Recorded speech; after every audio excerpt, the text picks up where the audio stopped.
교독에서 읽도록 하겠습니다.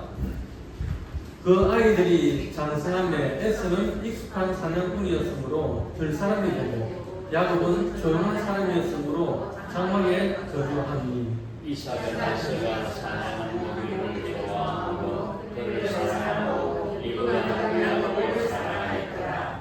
야곱이 죽을 주었더니 에스가 들에서 돌아와서 심히 피곤하여 야곱에게 내가 피곤하니 그러므로 것을 내가 못해 알아하니라. 그러므로 에서의 별명은 에돔이더라. 야곱이 이르되 형의 장자의 명분을 오늘 내게 팔라. 에서가 이르되 내가 죽게 되었으니 이 장자의 명분이 내게 무엇이 유익하리요. 야곱이 이르되 오늘 내게 맹세하라. 에스가 맹세하고 장자의 명분을 야곱에게 판지라. 야곱이 인간과 자고 죽을 때에 중에 에서가 먹으며 마시고 일어나갔으니 에서가 장자의 명분을 그에게 여기니라. 아멘. 오늘 말씀의 제목은요, 참되고 영원한 것입니다. 여러분은 생각할 때 이 세상에서 제일 불행한 사람이 어떤 사람인 것 같습니까? 가난한 사람일 것 같습니까? 아니면 많이 배우지 못한 사람? 아니면 장애인? 그렇지 않습니다. 이 세상에서 제일 불행한 사람은 행복이 무엇인지를 모르는 사람입니다. 그래서 이런 사람은 어디 있어도 무엇을 해도 불행합니다. 왜냐하면 행복이 무엇인지를 모르기 때문에 그렇습니다. 그런데 행복이 무엇인지를 아는 사람은 어디에 있어도 행복합니다. 무엇을 해도 행복합니다. 여러분, 행복에도 두 가지 행복이 있는데요. 하나는 상대적 행복이 있습니다. 또 하나는 절대적 행복이 있습니다. 상대적 행복이라고 하는 것은 나와 가정과 사회라는 그 삼자 간의 관계 속에서 이루어지는 행복입니다. 가정의 가치관이 바르고 또 부모님으로부터 정신적으로 배울 것이 많고 또 사회가 바르고 내 자신이 바를 때 누릴 수 있는 행복입니다. 이것을 상대적 행복이라고 합니다. 그럼 절대적인 행복은 무엇이냐?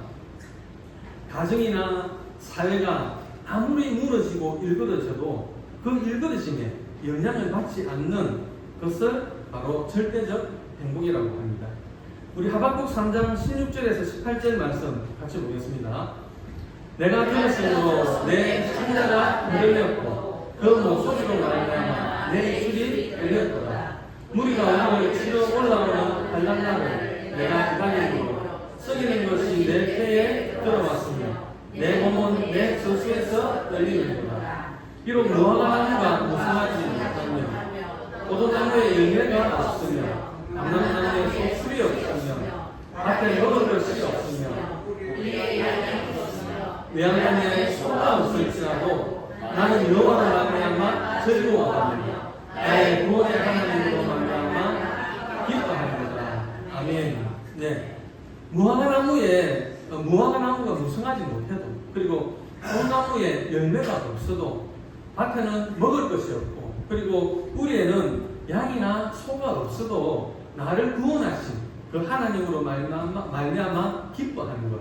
이것이 믿는 성도들이 가져야 하는 절대적 행복입니다.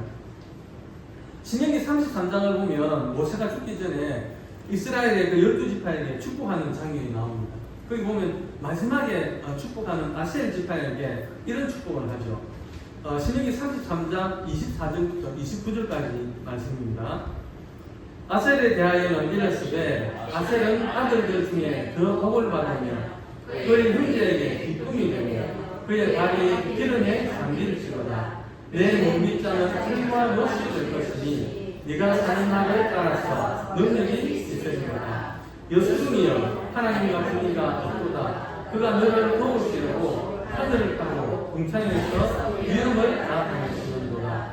영원하신 하나님이 내 조서가 되시니 그의 영원하신 팔이 내 아래에 있도다. 그가 내 앞에서 대적을 쫓으시며 멸하라 하시리라. 이스라엘이 안전히 거하며 야곱의 샘은 곡식과 새 포도주의 땅에 홀로 있나니 곧 그의 하늘이 이슬을 내리는 곳이었다.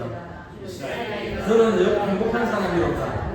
여호와의 구원을 너같이 얻은 백성이 누구냐? 그는 너를 돕는 백시로 내 영광의 칼이시로다. 내 계속인에게 복종하리니 네가 하늘의 높은 곳을 밟으리라. 아멘. 여기 보면 누가 대적을 무찌르고 큰 땅을 얻고 그런 말은 없습니다. 무엇을 얻고 누리고 가지는 것 외부로부터 오는 만족은 없지만은 그러나 아셀 지파는 행복한 사람들입니다. 하나님이 무엇인가를 주셨기 때문에 행복한 것이 아니라 하나님께 행복의 목표를 두고 있기 때문에 그것이 절대적 행복이라는 것입니다. 오늘 본문에 보면 이삭의 아들 에서와 야곱이 나옵니다. 먼저 에서는 상대적인 행복으로 만족을 아는 사람입니다. 반면에 야곱은 절대적인 행복을 소유한 사람입니다. 잘 아시다시피 이 사건의 배경은 어느 날 에서가 이제 사냥을 하고 돌아오는데 야곱이 팥죽을 만들고 있습니다. 그래서 배가 고프기 때문에 야곱에게 팥죽을 달라고 합니다. 그런데 야곱이 그냥 안 주고 형에게 그 형의 장자의 명분을 팔라고 합니다. 그래서 에스가 내가 배가 고파서 죽겠으니 장자의 명분이 뭐가 중요하노? 그러면서 그 장자권을 팥죽 한 그릇에 그냥 팔아버립니다. 에스는 훗날 그것이 얼마나 소중한 것임을 알았지만 이미 때는 늦었습니다. 버스는 지나갔고요. 장자권은 뺏긴 후였습니다. 이 사건을 히브리서 12장 16절에 보면 이렇게 말씀을 하고 있습니다. 음행하는 자와 혹 한 그릇 음식을 위하여 장자의 명분을 판 에서와 같이 망령된 자가 없도록 살피라 라고 하면서 에서를 망령되고 어리석은 자라고 평가를 하고 있습니다. 우리도 이런 경우가 있지요. 상대적인 행복 때문에 절대적인 행복을 팔고 또 잃어버리는 그런 경우가 있습니다. 여러분, 장자권은 굉장히 중요한 것입니다. 첫째는 제사의 권한이 장자에게만 있습니다. 이스라엘에는 그 장자에게만 제단을 쌓고 하나님께 예배드릴 수 있는 그 특권이 장자에게만 있습니다. 두 번째는 약속의 땅 가나안 그 기업을 얻게 되는 권한이 있습니다. 앞으로 계속되는 기업을 이을 자는 바로 장자입니다. 세 번째는 메시아의 계호가 숨어 있습니다. 장자권이 계승되는 혈통을 통해서 메시아가 오신다라고 약속을 하셨습니다. 그래서 마태복음 1장 1절에 보면 아브라함과 다윗의 자손 예수 그리스도의 계보라 해서 쭉 내려옵니다. 아브라함이 이삭을 낳고 이삭이 야곱을 낳고 그렇게 쭉 내려오죠. 원래는 야곱 대신에 에스가 들어가야 정상인 것이죠. 그런데 에서는 이 귀한 축복을 배고픔 때문에 경홀히 여겼다는 것입니다. 더 중요한 장자의 의미는 하나님이 축복하신 사람이라는 것입니다.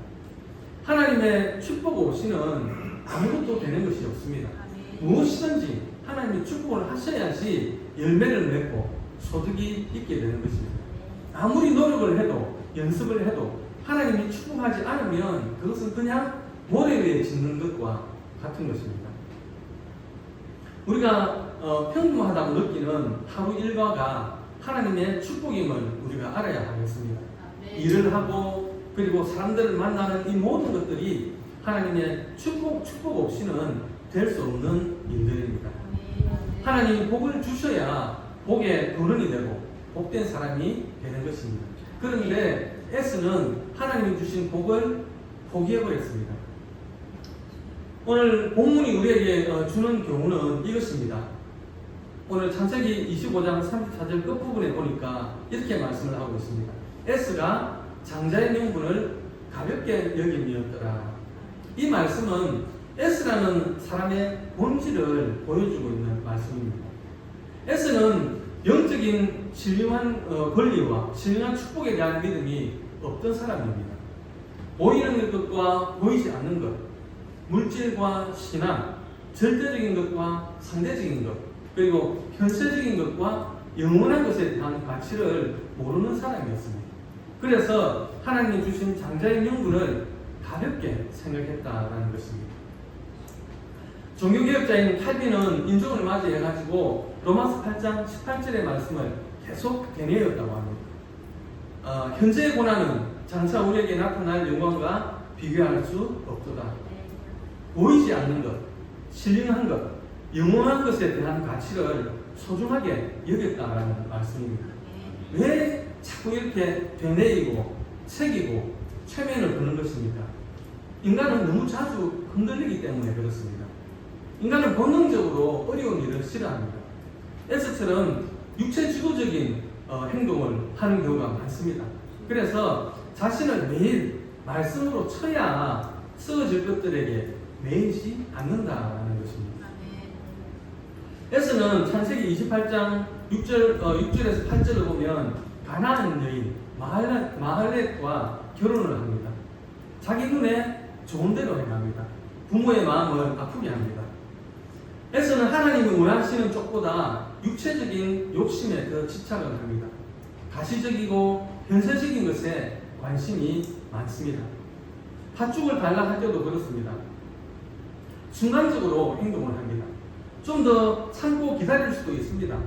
그리고 나중에 식구들하고 같이 먹을 수도 있습니다. 그런데 당장 내놓으라고 합니다. 창세기 25장 32절에 보면요, 내가 죽게 되었으니 이 장자의 명분이 내게 무엇이 유익하리요라고 합니다. 에스가 정말 배가 고파가지고 죽겠습니까? 배가 고파서 배가 고픈 것만으로 사람은 잘 죽지 않습니다. 그런데 여기에 문제가 있다는 것입니다. 내가 지금 당한 사건을 과장한다는 것입니다. 스스로 위기를 만드는 것이 문제입니다. 너무 눈에 보이는 것, 그리고 현실적인 것에 매여서 정말로 중요한 신앙까지 잃어버리는 무신론자가 되면 안 되는 것입니다. 고린도후서 5장 1절부터 7절까지 말씀인데요. 같이 보겠습니다.